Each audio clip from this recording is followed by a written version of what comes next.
Greetings, everyone, and welcome to this week's Calexit Congress Resolutions Committee, also known as the Domestic and International Issues Joint Committee meeting.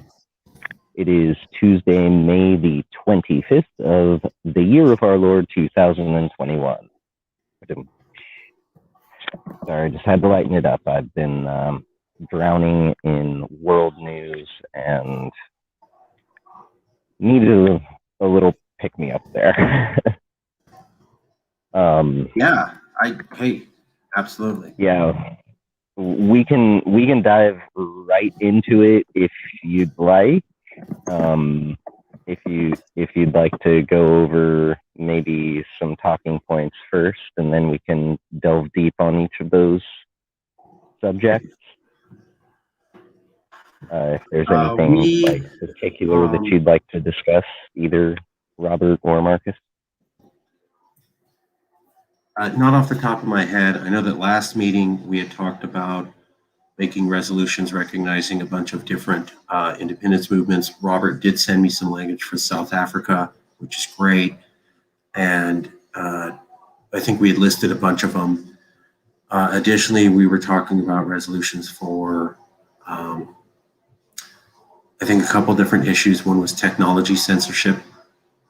And obviously we can add to that given current. Also Biden's civil liberties record, too. Biden's civil liberties record. Let me see if I can find the notes for that.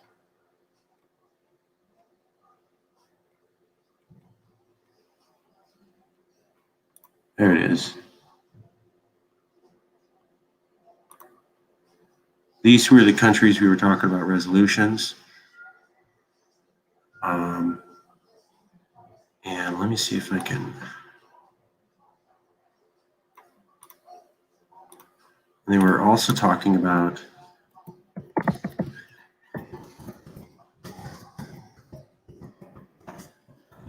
Biden, civil liberties, technology, tech, censorship, and let's just say current events that are against CA values.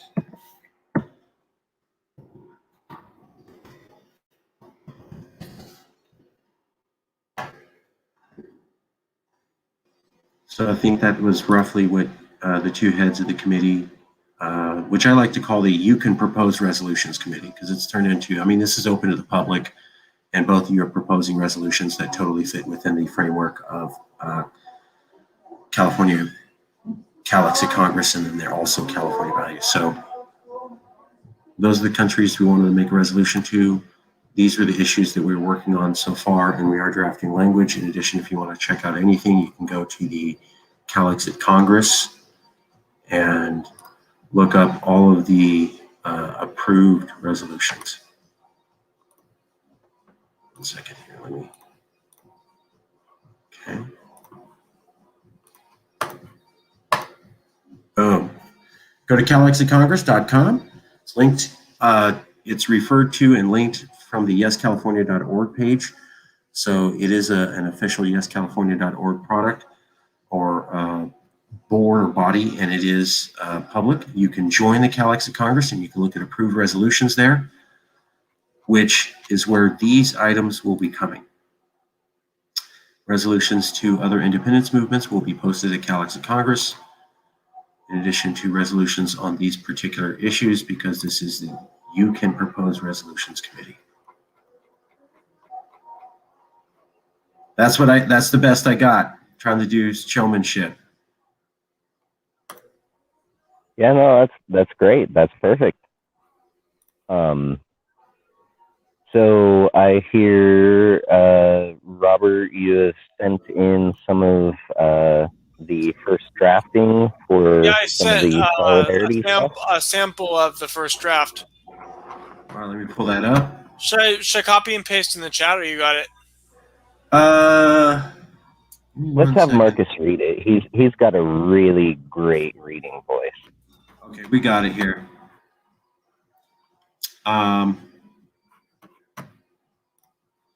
Let me do this.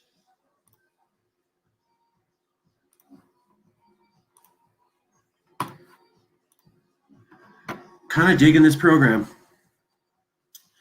From Robert Stark, a suggestion from the Yes California CalExit Leadership Group, the group that leads the CalExit movement and is the voice for 1/3 of Californians, in a proposed statement to the people of the Cape Party, which is the independence movement of South Africa, and particularly the Cape Metro region. A region that is diverse, is more internationally connected, is therefore more dependent on international trade, and is therefore more open and accommodating to international principles, and matches a diversity that is not seen in the rest of the country, much like California. Here's the suggestion for a proposed resolution that would represent the word of the CalExit Congress and therefore the word of YesCalifornia.org. This is a speech for the Cape Party, which seeks an independent nation made up of the Western and Northern Cape regions of South Africa, and to all peoples of the Cape region of South Africa on behalf of the CalExit Congress. We admire you as a friend and sister nation, holding shared values as a fellow quest for independence. We also recognize the similar traits, including your climate, geography, and diversity.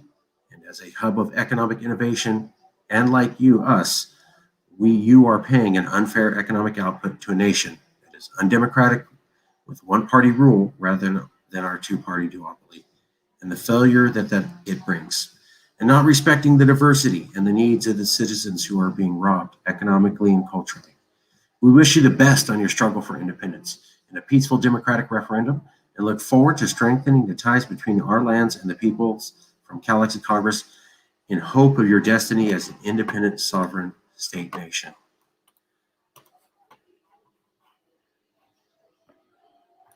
Well, I'm cool with it,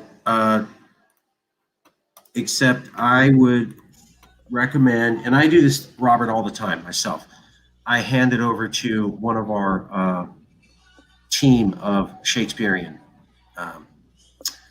embodiment writers, such as Lewis or Jason, sometimes John.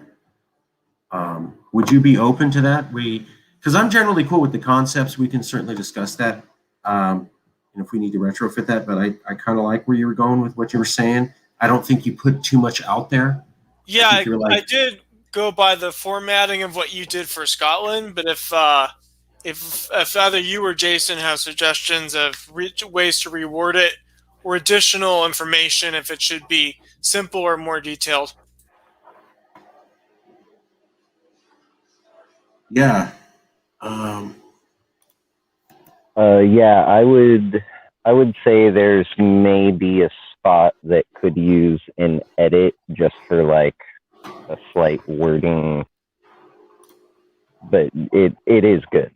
And yeah, I actually, I'm glad you confirmed it there, because I was like, wow, that has a very similar feel to the one for Scotland.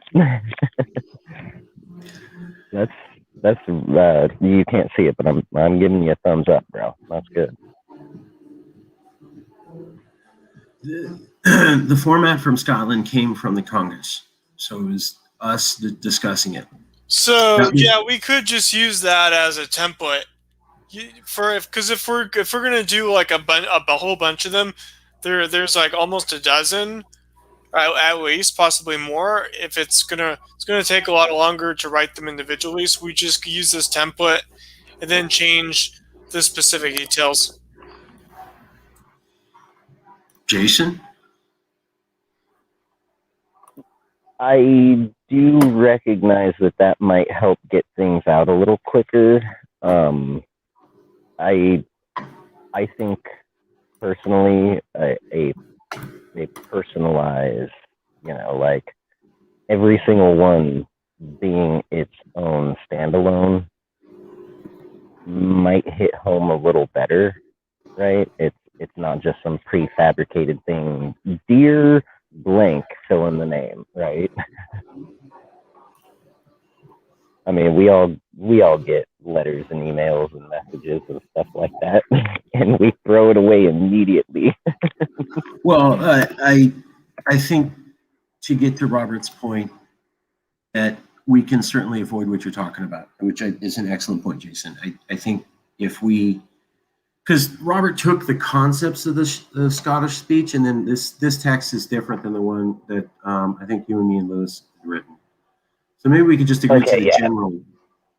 Yeah, I wasn't sure if that's okay. Yeah. So yeah, as long as it's not like a copy and paste and then change the name, it's more of a, we've got this kind of a, we, these people, see similarities of this with you, these people, and express our solidarity. Yeah, I think that's perfect, because that's about all that we really can do with these. Anything, if anything goes like too far over a certain line, an example, if we were to say, California will wholeheartedly support you in a war against yada, yada, yada, your enemies and thereby our enemies. That is grossly overstepping and actually like falls under legal grounds of like committing crime. And we've never done that. We've never even been close to doing that. And I'm just saying, like, it, as an example of this is about as much as we can say. That's why. Because, anything too far gets mistaken and gets taken as something that we don't want it to be taken as. Yes, I think we can do everything everyone's saying, and that everyone's got, it's got to be custom. We can't offend them. But I do think we can keep it to these basic principles. Let me post up what I think's going on here. So, it's not doing it. Okay, give me 1 second here. Oh, I know what to do. I'll share screen. Duh. Okay, Jason and Robert, can you guys see that? Yeah. Yeah. Okay, so I emailed this to you guys, but we could just workshop this right now. And Robert, if you're cool with it, and I say this with love, I would we'll workshop it better, but I would let Jason or Lewis. Yeah, that's fine. And really, the way I do it with Jason is always like, and Jason's a pro at this. I go, look, I don't care what the final wording is, but the concepts have to be there. Like, it can't be, you said right and I meant left. And Jason's never done that. Lewis neither. But if you guys can see this, I think the principles, and I totally agree with Jason that you have to make it custom, like we actually care. We took the time to get to know you. But I also agree with Robert that starting from scratch each time might be a lot. Some combination of the both, like start with the template and then change it from there, just as a basis, but not too copy and paste. And this is what I think Robert did. And what I love is that, Robert, you took the Scotland speech, which was made, and I loved it. But the thing is, I've always said this: you get too close to your product, you lose perspective. And then you put it out there in the market, and the market goes, I don't really like the way you said, yeah. And you're like, whoa, I totally missed that. We respect. So are there things that are unique about this particular independence movement that you would add that I didn't include? So it doesn't sound too generic.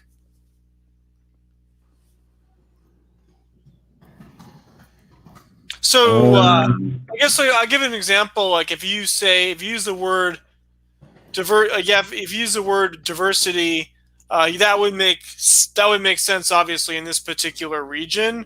But I'm not sure if you want to use it in every single case, because obviously not not every single region, not every single independence movement is necessarily diverse, but I think like that makes sense. And then the economic components, like that does. I'm not sure how much it applies to Scotland. It definitely applies to Catalonia. But then those are kind of if we rely upon those 3 points, then it might be a bit too generic. Like brainstorming like unique things about the region or the independence movement that stand out, so it's not too monolithic. Yeah, and there's definitely a healthy middle ground between the stance of we cannot write a resolution until we know all of the history of the last 1,000 years of these people and their plight, and let's just slap something together real fast. There's a definite middle ground in there. And I do think that we're pretty much in the middle ground. And like to showcase how little editing I think this needs, I can say for right now, just looking at it in the comments here in the chat, it's like the third line down. We admire you as a friend and sister nation holding shared values, comma, add the word such. This may seem like this may seem a bit obscure, but is there any shared history that you're aware of between California and this region?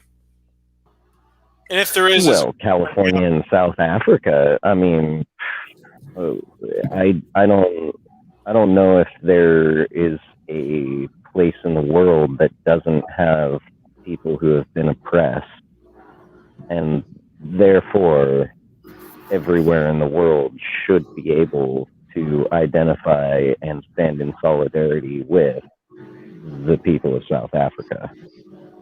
Because, oh my goodness, have those people been through a whole hell of a lot over just the last, 80 years alone.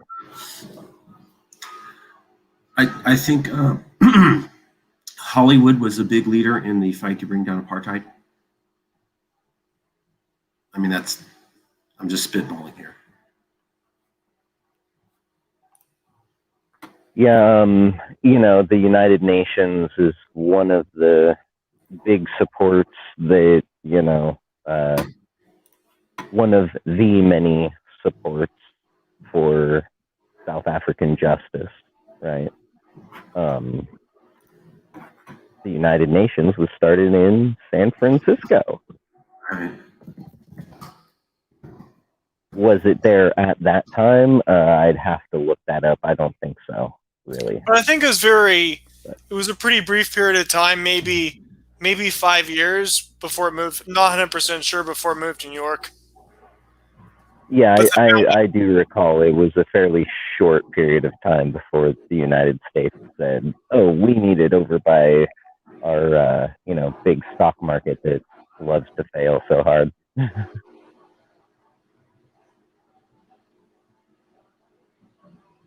Whoa. Okay. Robert, I'm sorry. May I? If we could. Oh, sorry. Go ahead. No, go ahead. I was going to say if we could add the word such into that third sentence after values, such as a fellow quest for independence. I just did it. Such as a... Okay. Yeah, that works. I just did it. I'm going to show you guys an email version. I'd like to ask your opinion. May I request the ability to show something to meet Committee Head Stark's question? Yeah, sure. Yeah. Okay. So, wow. I mean, I didn't know this. Talk about California. New York Times, California's tough line on apartheid, 1986. Oh, the year I was born. Woohoo! In an unusual emotional gesture, most members of the California Assembly in Sacramento rose up Wednesday and applauded Maxine Waters for fighting for legislation that would require the state pension system to dispose of stocks and companies that do business with South Africa. This is what I was talking about with Hollywood. On top of that, they ended the allowance of America to invest in South African companies that supported the apartheid. And when you pulled the out, they started losing so much money, it brought the collapse. So here is committee head Robert Stark. California, 1986, was so unique that it started the boycott of the apartheid system, which brought down the apartheid system by requiring the state pension system to divest.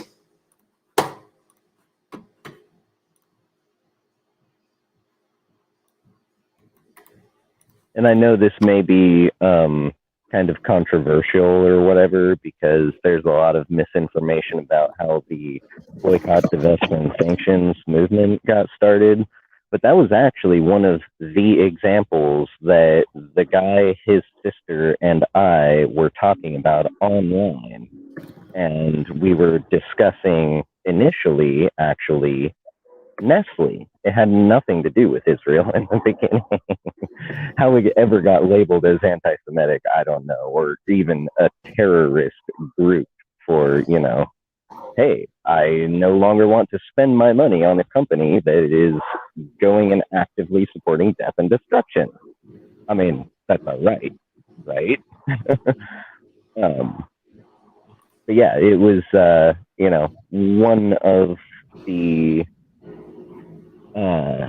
one of the times where Californians have and not just Californians. I mean, this one's very specifically California, when pretty much it seems like most of the rest of everyone wasn't willing to do that because, money. But the guy and his sister started bringing up great examples, and I wish I believe that was on Facebook that we had that conversation. And that was actually how the boycott, divest, and sanction movement started up and all of that. I actually had, I'm known as Mr. Shakespeare or whatever, but I actually misspoke or mistyped and said uninvest. And it was the guy's sister who said, "Oh, do you mean divest?" I was like, "Yes." And disinvest is used sometimes. Yeah. I don't know if that specific example would that be relevant to the support. Would that really be relevant to the speech? Well, I don't think we have to we don't necessarily need to put anything in there. I don't think we have to go all BDS on it, right?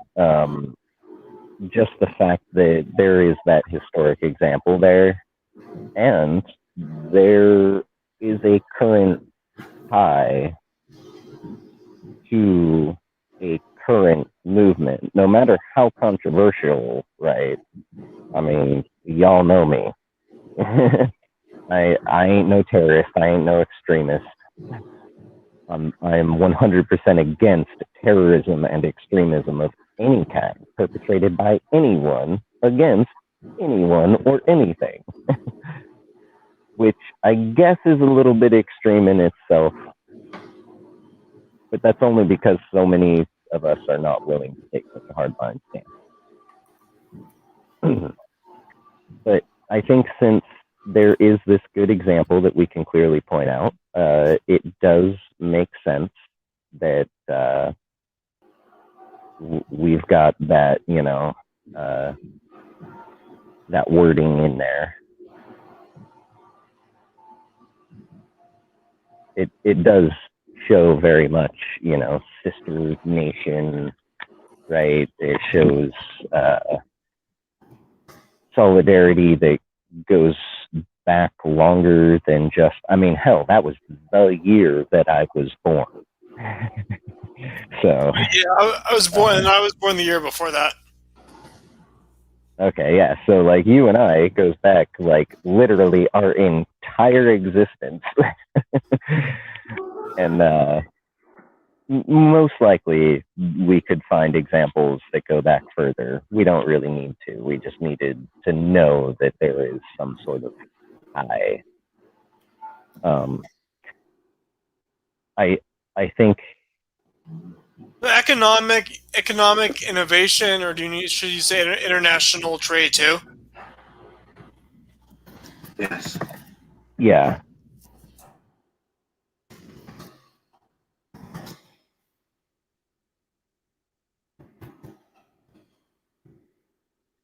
And I might also say visitation or tourism. Well, not just tourism, really, visitation. Because one of the things I'm always pointing out to folks when we talk about taxes and money and economy, agriculture and California's agriculture took a huge hit when, like there was this entire generation of people who, had come here to help harvest and, Californians do not go out there and harvest crops, most of us. I grew up on a ranch, so I know what it's like. I know how hot and how hard and how grueling it is, how dirty, right? And most Californians, just thinking about it, it's like too much and they can't. And, hey, that's fine. Farming's not for everyone. But we do have it as an opportunity, as a means of subsistence and existence, coexistence for people. You want to come here? Fine, great.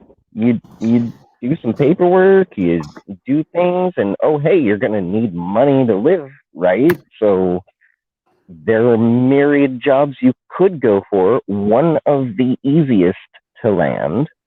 It's grueling work, but California is actually known for paying, immigrant farmers at least better wage than most other states. I still don't agree with, I'm one of those people that thinks, the $15 minimum wage thing would have been nice at the end of the 90s when that was a living wage.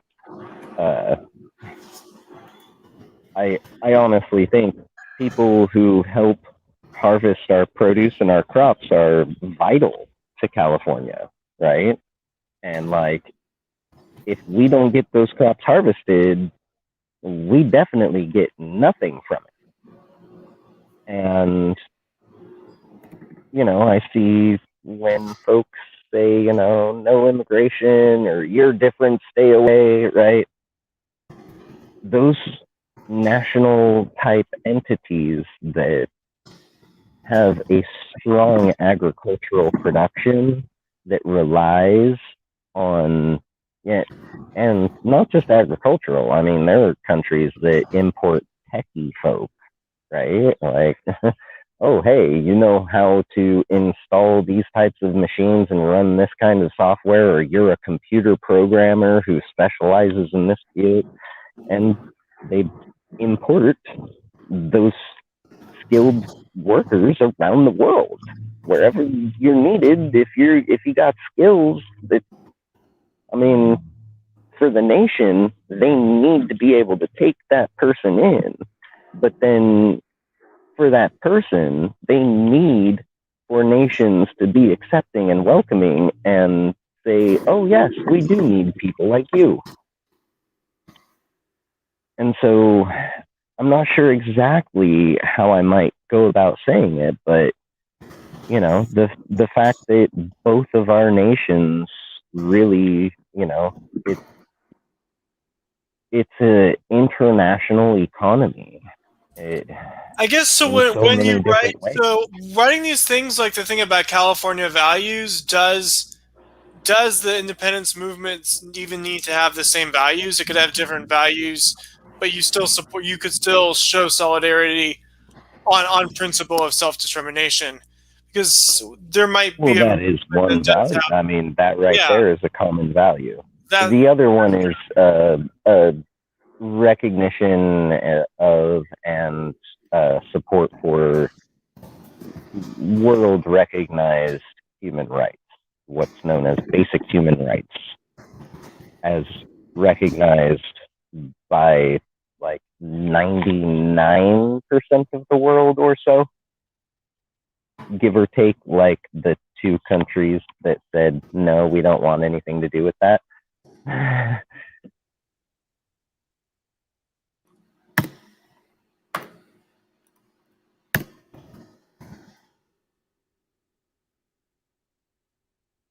But really, I mean, when you've got seeking independence and a shared belief that, you know, human rights are rights and should be respected, I think that means that we are actually fairly similar. No matter who we might vote for on what side of what political spectrum. I mean, I know folks who voted for Trump because they're registered Republican and have always been, and their parents were registered Republicans, their grandparents were registered Republicans. And their kids will probably also be registered Republicans someday. And they didn't vote for Trump because they like him. They voted for Trump because they're Republicans, and he's the person that the Republican Party, their party, put up. And they're not bad people. They're not, you know, the type of people that say, you know, let's kill them all, or, you know, white lives matter, right? Like, I'll be right back. They're not these types of people. When it comes down to it, sure, they voted for Trump. They live in a southern state, woo. But ultimately, they have children. If you ask them if they believe that killing children is right, they will tell you, oh, hell no, it's wrong. And the fact that you would have to ask makes me question your sanity and morality. You know, it's like, ultimately, there are similarities and differences that matter, and similarities and differences that don't. And I would say the pursuit of freedom and self-determination, right? And the recognition of basic human rights. And, you know, a lot of people say a lot of stuff about Vladimir Putin being so scary, but like Russia, the Russian Federation, part of the United Nations. That means that they signed the same contract the American government signed, and the German government signed, the French and the British and the Italian governments signed, saying that they recognize basic human rights as a right and agree that they should be respected. Even like the world's scariest man or whatever, right? Depending on who you ask. I'm not really that terrified of them, but that's partly because I don't live in Russia. I'm not a citizen of his, right? I don't really have much to fear. But that's a little off topic. As far as this, I would say these similarities that have been pointed out are powerful similarities, important, meaningful similarities. The economic servitude, right? I mean, it could be maybe worded in another way. I just find it very fitting to say economic servitude when one entity produces enough that it shouldn't have any problems, yet is leached off of so hard by its overlord government that it has problems.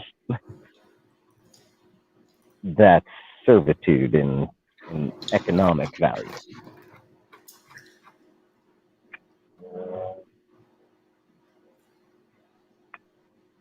Let me add that in right now. I'm going to go to share screen.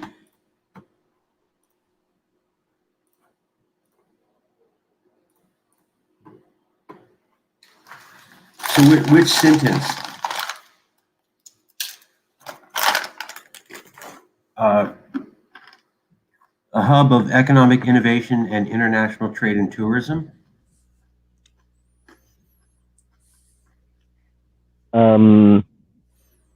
I would put in parentheses after tourism, between tourism and the comma, and unfortunately, economic servitude.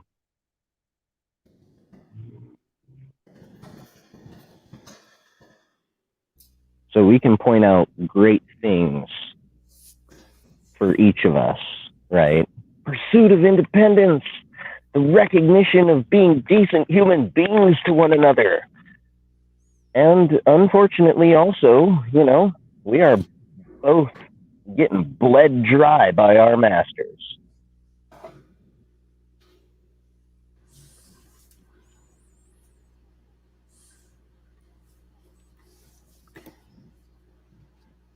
I mean, where is the United States government going to get that other $10 billion that they're about to give Bezos? Right. He wanted $6 billion for the NASA contract. They went with Elon because he actually gets to space and would do it for half the price. And now, because Bezos didn't land that $10 billion contract that was never a guarantee, that he has no right to, no one had any right to it, right? Now, because he didn't get that $6 billion, Joe Biden is going to clear giving him $10 billion? Send me that, please. Where's that money going to come from? Oh, I sent it to you already. Yeah, it's in our WhatsApp.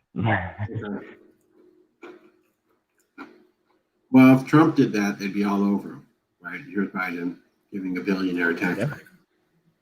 So. Yeah, I mean, until Elon was able to get SpaceX to be like so successful, which is why it's only justifiable that NASA went with them. I mean, if it's all the money coming from me, one single taxpayer, and I had to choose, gee, do I give $6 billion to the guy who's never made it to space, or do I give $3 billion to the guy who goes to space all day, every day? I think I would be a fool to invest so much time and money on the one that has yet to do anything. Now, maybe it's just me because I'm not like a world-renowned economist, but something tells me this is not rocket science. But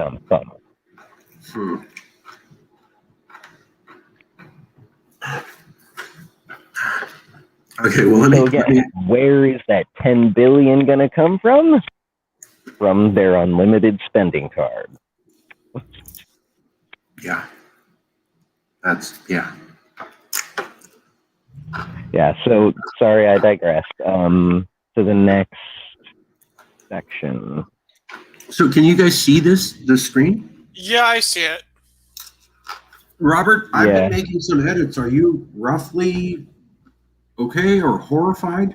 I mean, we're still working. It's pretty close. Mostly it's just cleaning up kind of the grammar, but the key points are pretty close to the original. Okay. Jason? Yeah, and that was really that was what I was trying to say in the beginning, was like, really, it's only a couple of like tiny little, you know, oh, there's a smudge right here, you know. Like it really doesn't need a lot of, like, it doesn't really need reworking, right? I'm just going over with the fine-tooth comb, and then also trying to expound upon things to see if anything brings up maybe some vivid imagery.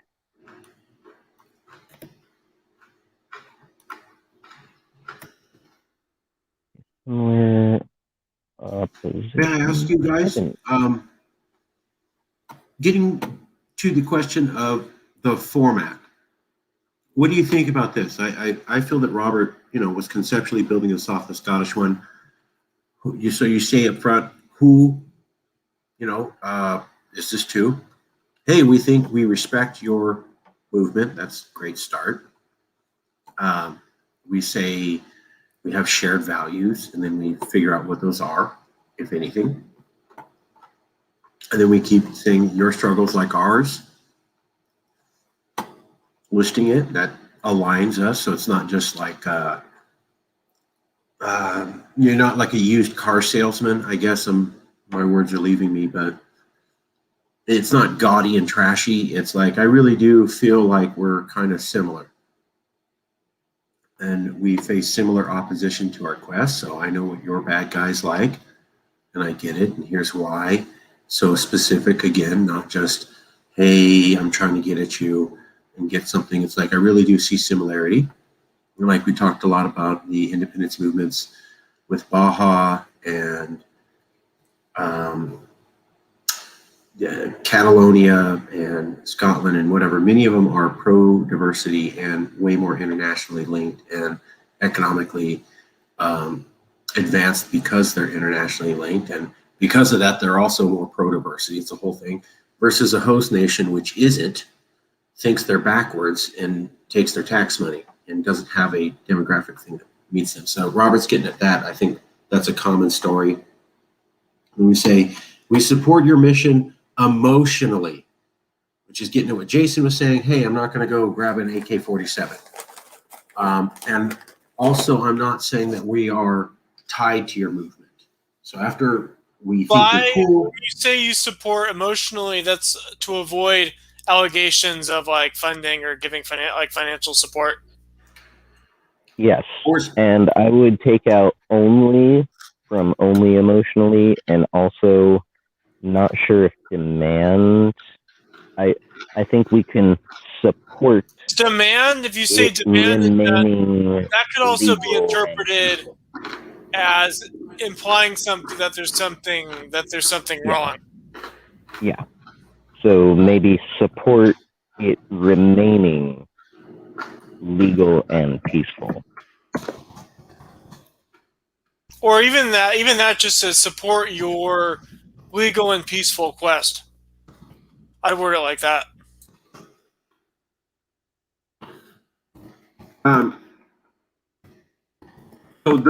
Yes, we can do that. The other thing was that these were notes. So this is not going to be in the final.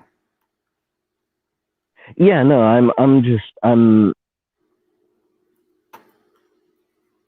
that was just okay. That's not going to be in the final. It's so the stuff in bold. Oops. Okay. The stuff in bold was just notes in that I was saying this, I think, is the model for all future resolutions.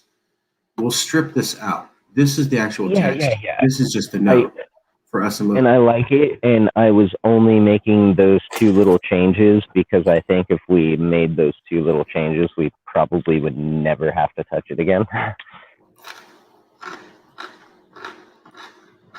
Suggest?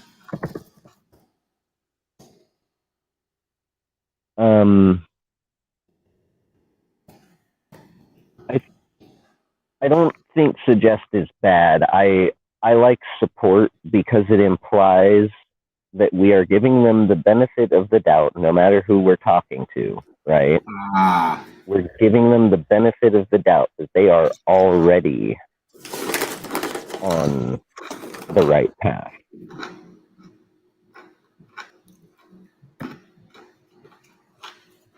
We support it being done legally and peacefully.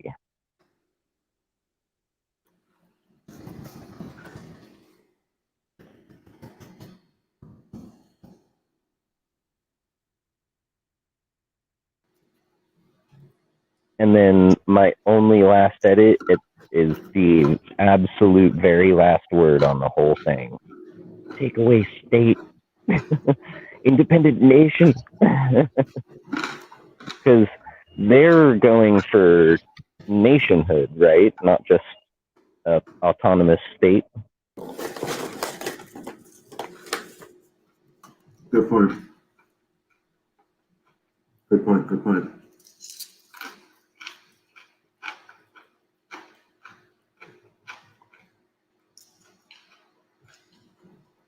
Yeah, and so now, with the way it is now, we could actually almost copy and paste and switch Cape with Artsakh, or Cape with Catalonia, or Cape with Hong Kong, or New Caledonia. For some of these to get media publicity.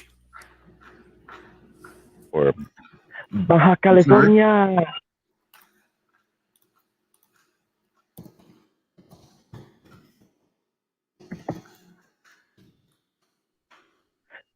Can you repeat that, Robert?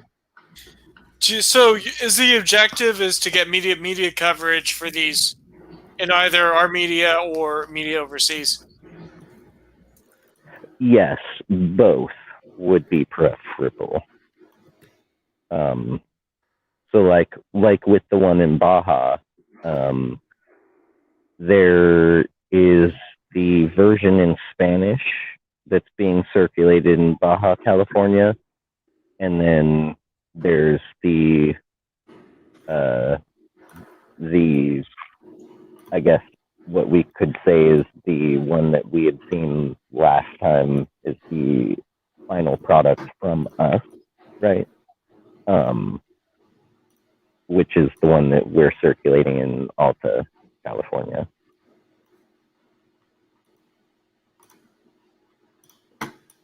But yeah, the Scottish speech, right? Though I didn't see anything like headline mainstream news or anything like that about the speech, I did notice some responses that let us know pretty clearly that some folks that we wanted to see it saw it, and they appreciated it. Yeah, and you know they're kind of in a similar situation, except theirs is a little trickier because with us we have a whole heap of a lot more rights and legislative ability, right? Whereas Scotland, like England could, you know, like if the Queen decided, she could like wave her hand or, you know, the scepter or whatever it is that she would do. But by a royal decree, she could undo the Scottish Parliament and be like, no, you know what? No Scots get any vote now. And I'm Queen, and I say that. And now, given their legal system, there would be a legal mandate for the British representatives to then stand up to the Queen and not depose her, but to have her step aside and stop over-exercising authority. Whoa. Which is in their law. They have it built that way so that any king or queen, any ruler, can't just, you know, say, you know, I'm kind of wanting to go back to the old way, which I think is kind of smart on their part for having put that in there. But the likelihood, right, just like when we're thinking of American politics, the likelihood of American senators and congressional representatives really standing up hardcore against their commander-in-chief, nose to nose, and challenging him and saying, no, you are like abusing your power. you sit down, you stay quiet, you put your nose in that corner, and you think about what you've done, little Timmy.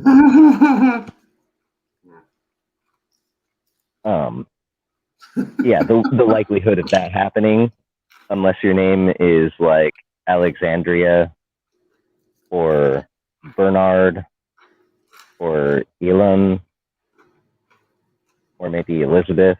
I mean, the amount of people who will stand like that are few and far between, which means ever getting the majority to make the stand enough that it will actually happen is slim to none. And same with the Brits, is that, if the Queen really were to overstep like that, the likelihood that her own lords would oppose her slim to none. And now, anyone who doesn't understand the House of Commons and the House of Lords, all you really need to know is one has weight and the other has a voice. The House of Commons has a voice, and they're representative of the voice of the people. And they go, hey, the people want this. And then the House of Lords goes and has a vote and decides whatever's going to actually happen. Right.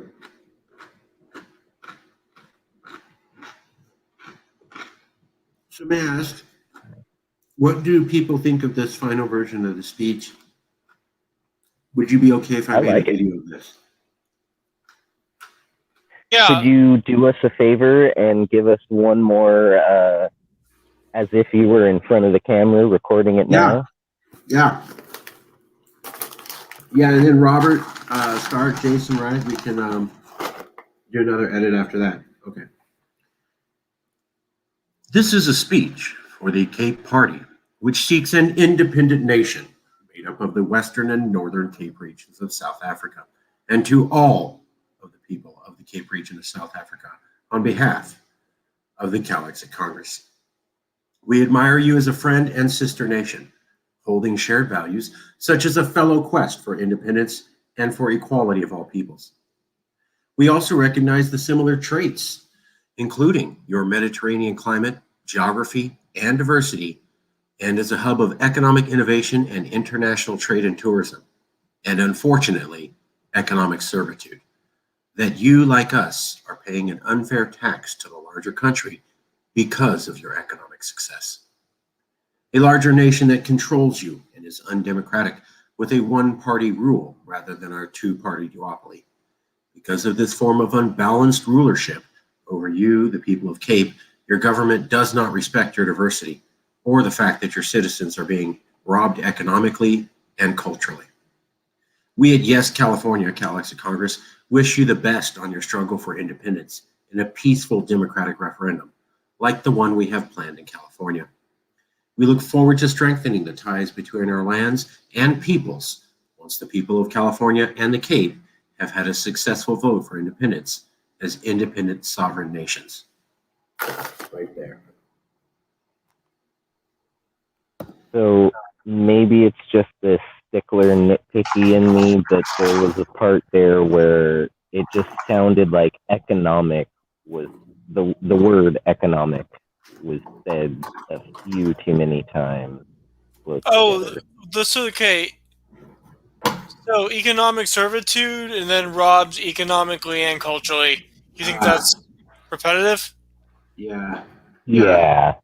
I would say take out robbed economically, but leave robbed culturally, because that is true and that is a good point. And we haven't really stated that one so clearly before that. I say financially and culturally. Okay, yeah. Yeah, I'm fine with that. Hey, yeah.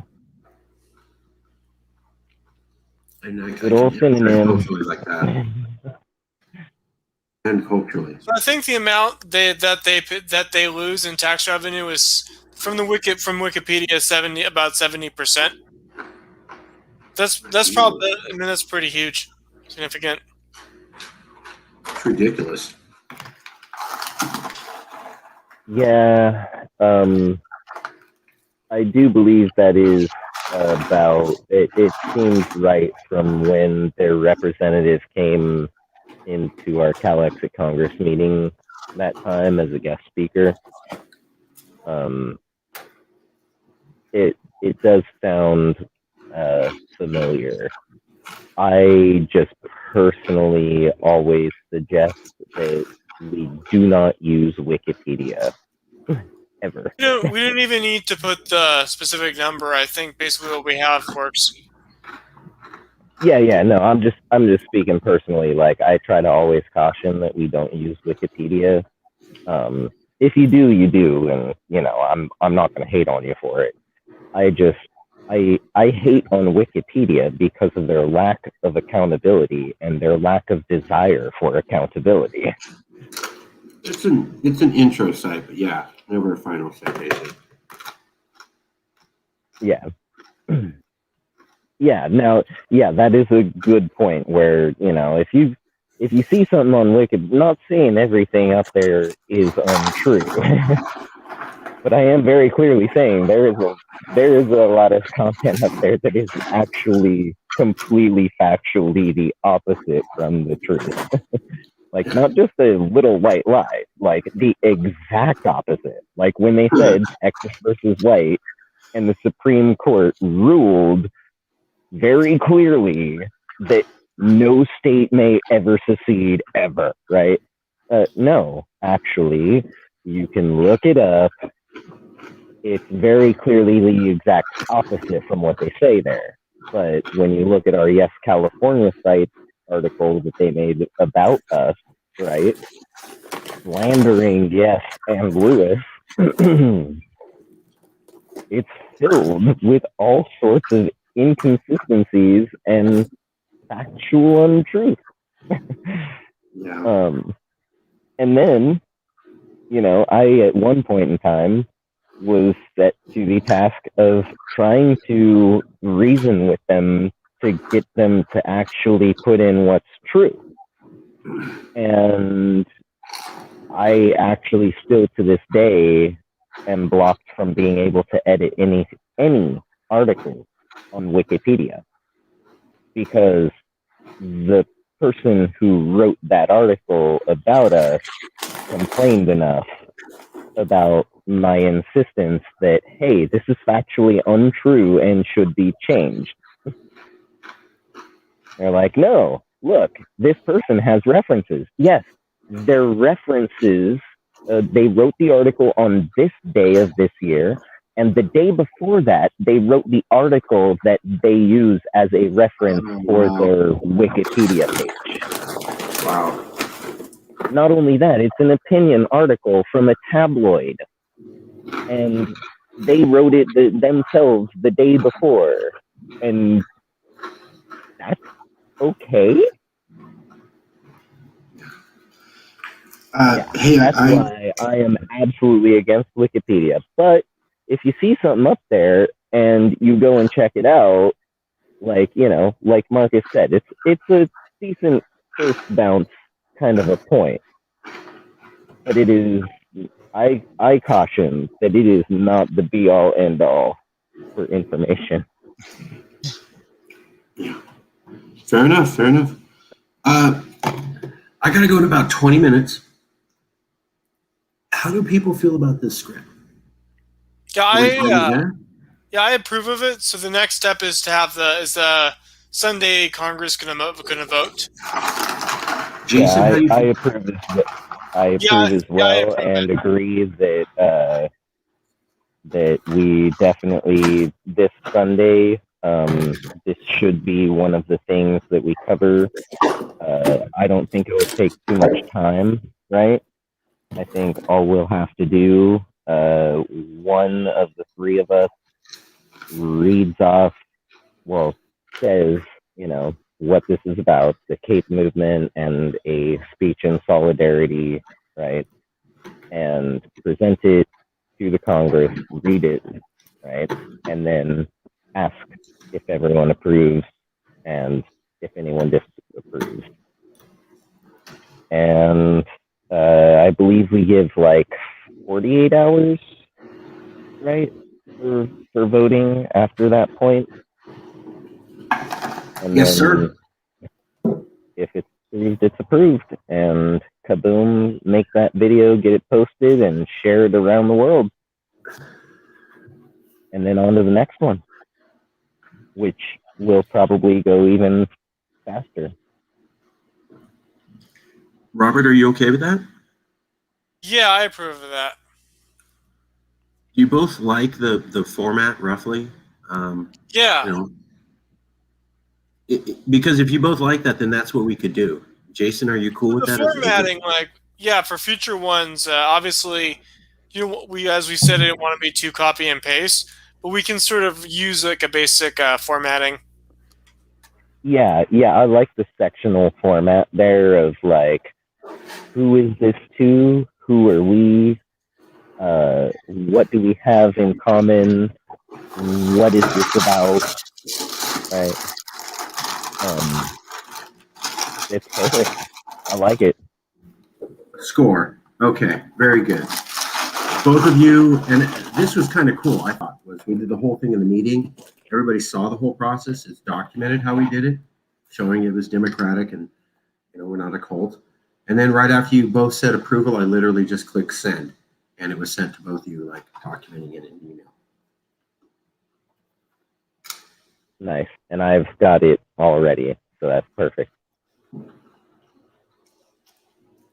So both of you should have that, and that's our model. Okay, there have it. If you both are okay with that being a rough model for these areas. Yeah, and again, case by case basis, some things will have to change because, not every country has a Mediterranean climate. Not every country is 100% usury ridden, impoverished by their overlord nations. Not Yeah, every with single Catalonia, movement has remained peaceful. So you were saying, like, with the Basques, you were hesitant about supporting them because of the history with some groups that were violent. Like, where do you draw the line? Well, yeah, so let me be clear. It's not that I'm hesitant about supporting them. It's that, yes, California, the organization, needs to maintain a certain level of not getting involved in conflict where people are dying. If we are involved in those, the organization could be brought down around us, with us, no less. I don't want that. I'm sure you don't want that. None of us want that, right? So anytime where there is violence going on around, in, from, or against, or it's both from and against, right? No matter what, when there's an independence movement and then there's violence there, we have to stop and take a really, really close look and be absolutely sure we do all of our research, and we have to be very careful about what we say. We have to be more careful about what we say with those situations than we do with others. Specifically because there's violence going on and we can't be misconstrued as supporting it. We always, always, always support human rights, support peace, support sane, rational dialogue in the hopes of, betterment of all people, right? And so, like, Tigray, the military of Ethiopia under their government started actually using their weapons of war, tanks, jet fighters, bombers, foot soldiers, right? You name it, like modern military.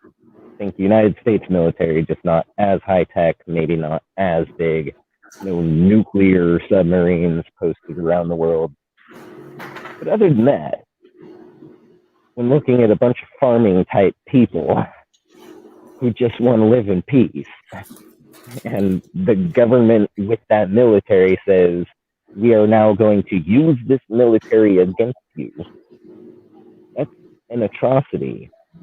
But because, and I do not fault any Ethiopian Tigrayan who chooses to, try to, live, right? I don't find fault in people for wanting to live and not wanting to be blown to smithereens. I just know that when they started firing back, though they don't have jet fighters and bombers and tanks, high-tech guided missiles and whatnot, because shots were fired back, we have to promote peace and stand against death and destruction, promote sanity and rationality.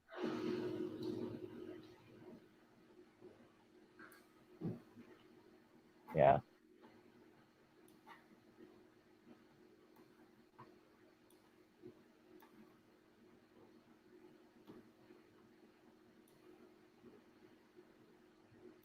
Yeah. That's war crime stuff. Blocking aid to a hospital, that's like, no question about it, war crime against medical war rules of the last century. Like, that's hardcore.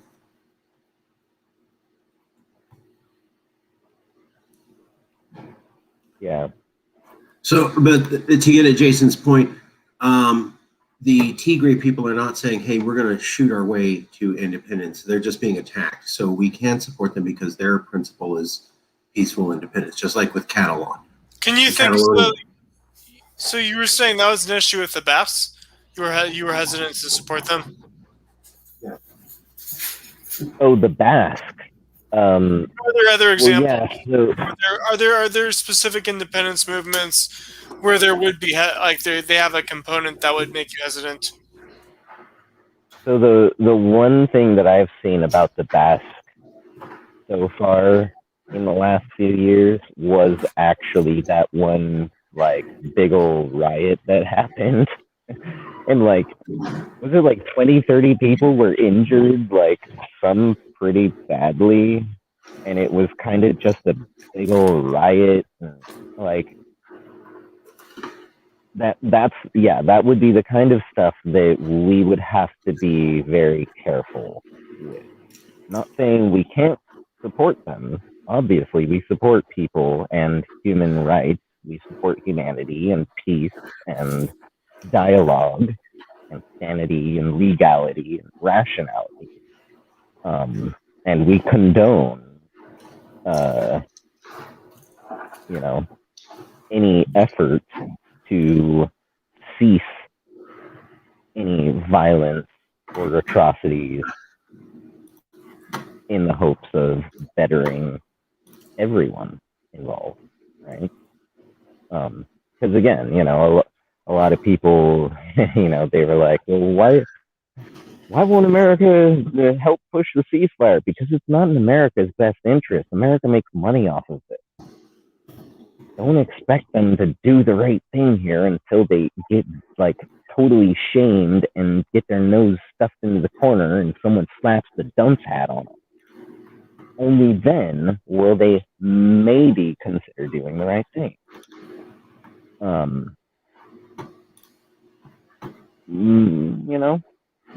People wondered why not.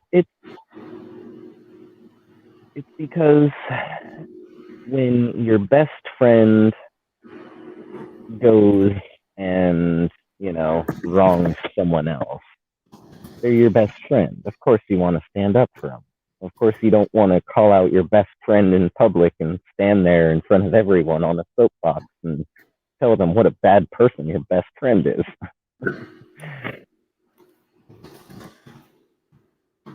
At the same time, I would say, if that's a nation's way of thinking or a government's way of thinking, then they are never going to see the light on reason, peace, human rights, sanity, right? All the good stuff in life. Yeah. Because what's the good stuff in life to the people who stand on that side of the fence, where money is the number one thing and human life is like 10 or 12 down the list.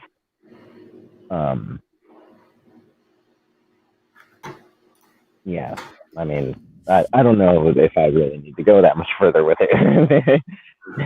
It's the problem. All right, guys, I got about 10 more minutes. Other issues we'd like to cover? I think we covered it all for today. We have the ones we discussed previously, like the Biden civil liberty record, but I don't think there's not much we can do within 10 minutes, except for discussing any new news that's relevant to that. I can't think of any new specific cases. I'd like to bring up a couple of hot topics that have come up over the last couple of days. Not saying we need to delve into it right now, but something to pay attention to in the news cycles for the next week. It's either Mali or Malawi. Even seeing it written down, my brain always translates it to both of them because they're so similar, and then I can never remember which one it was. One of them, the army just arrested the prime minister and president or something like that. Seems like what I'm seeing online is so many people saying, this is a coup! It would be a coup d'etat, no less, because it's the military taking over the government. Yeah, there we go.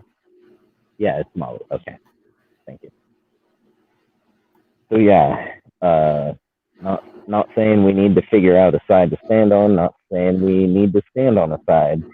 Just saying, wow, here's something really sketch going on in the world, and it seems like the world should maybe kind of pay some attention to what's going on here.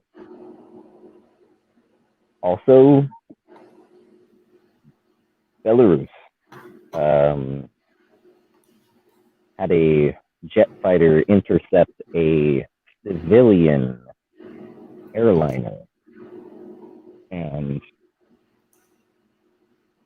force it to the ground, and under false pretense, so that the government of Belarus, namely Lukashenko's, government,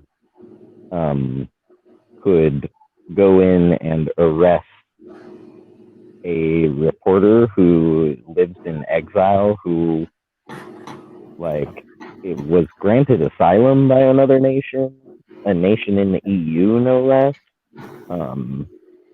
He was on a plane that flew over Belarusian airspace, and right before they hit the border and were out of Belarus and into Lithuania, the military of Belarus had a jet fighter come and tell them that they need to land in Belarus because supposedly there was an explosive device on board.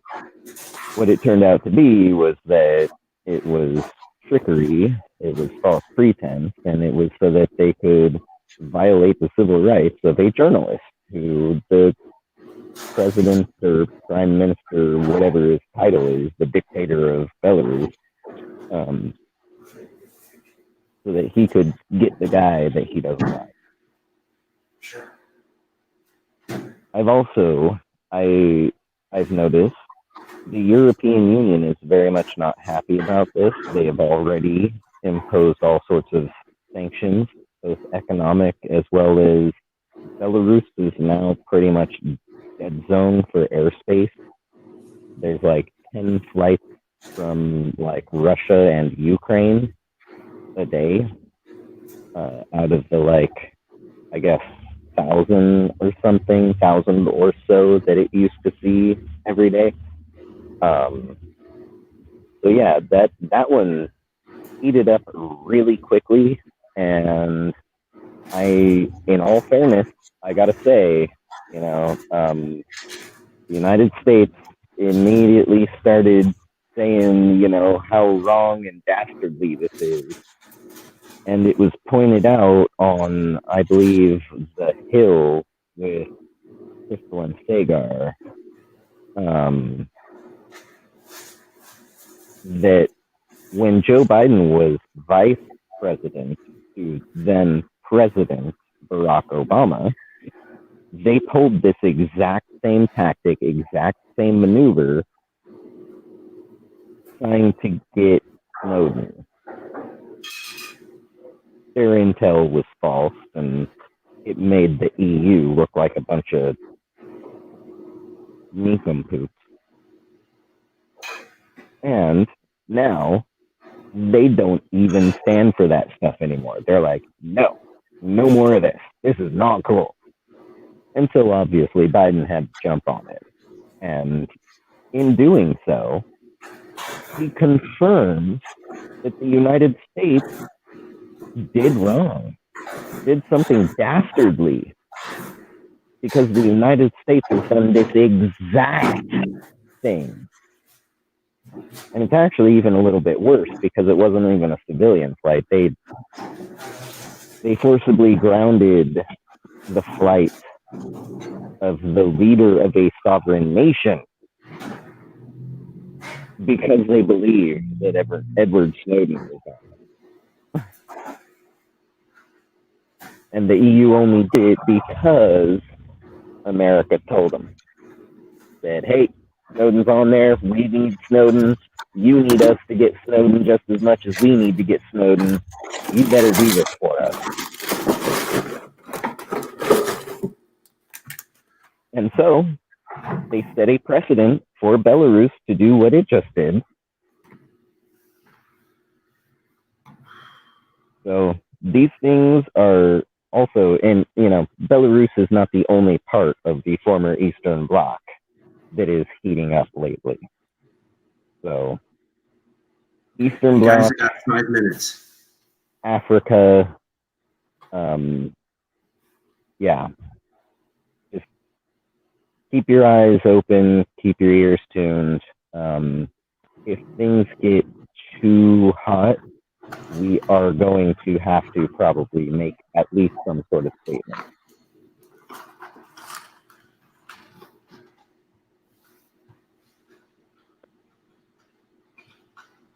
Yeah, with that, that's my business for today. Robert, what ideas do you have for resolutions, brother? I just want to finalize the ones that I already proposed. So we're basically out of time, but I'll continue working on those for next week.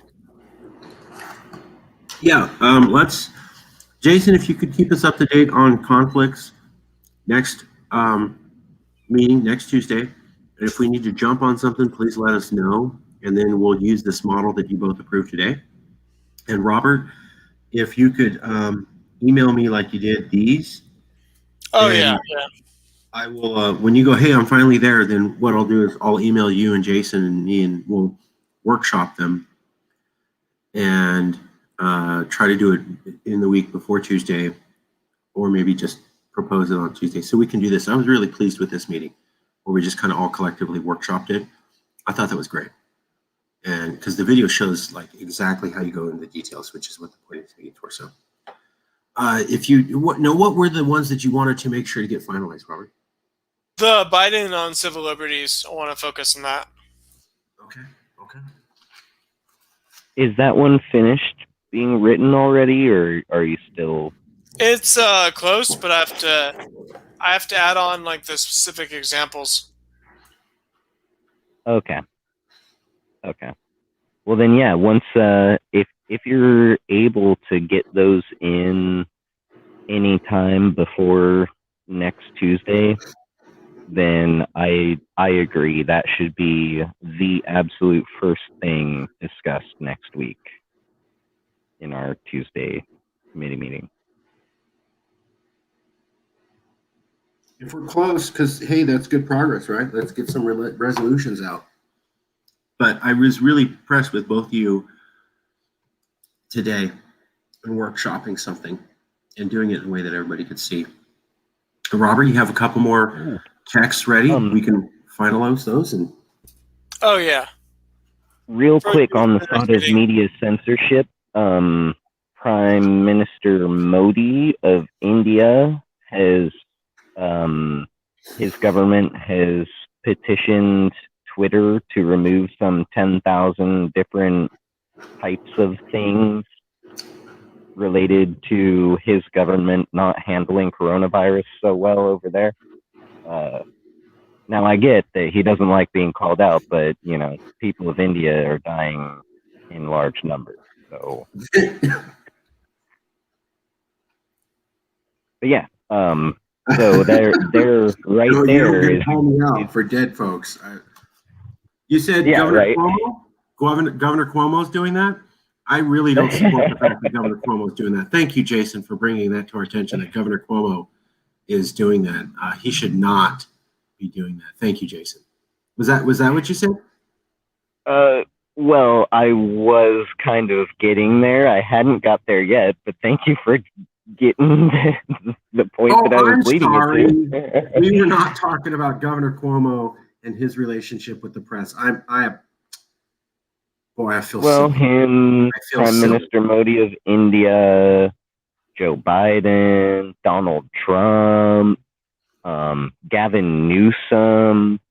There's a person who's running for governor now who's already had Instagram post removed because he, I guess, made fun of Newsom while also stating that basically, see this person and this stuff right here, this is why I'm running. And somehow so, you know, censorship abounds, many different platforms, kind of doesn't matter where you're going nowadays. The ruling despot doesn't like what you have to say, especially if it's about them and it's the truth. Then your tweet or your post or wherever it is, whatever it is probably going to get pulled.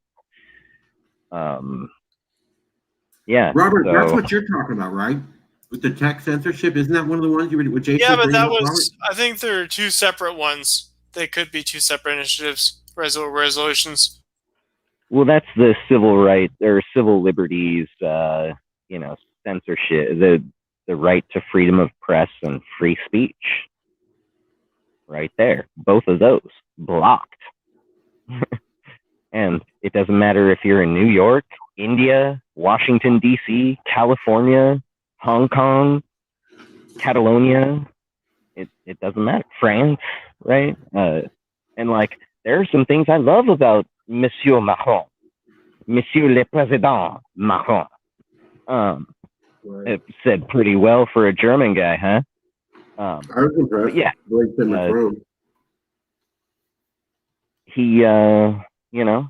He has problems. Everyone has problems. Chancellor Merkel was recently called out for some stuff, right? The German government's got some problems. No one's perfect, which is why no one should be getting censored when they're calling out imperfections. It's only going to help to make things more refined and work more smoothly, hopefully.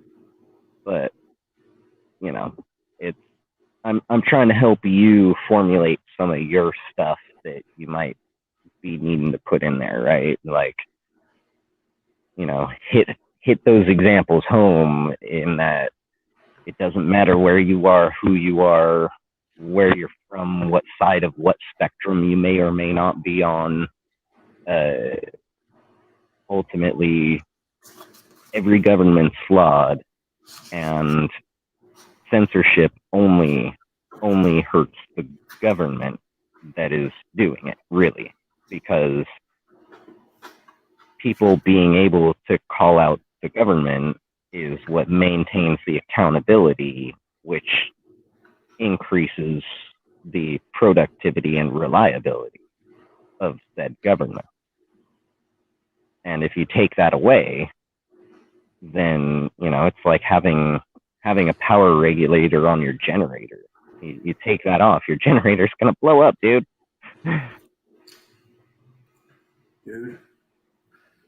Robert, do you like that depiction? Yeah. So yeah, we'll go over those. I'll work on those two for next week. All right. You guys were on fire. Robert? Thanks. I guess I'll close up then. So this was the Joint Resolution Committee with Robert Stark and Jason Wright. It's May 25th, 2021 at about 8:28 p.m. And I, Robert Stark, officially close this meeting. All right.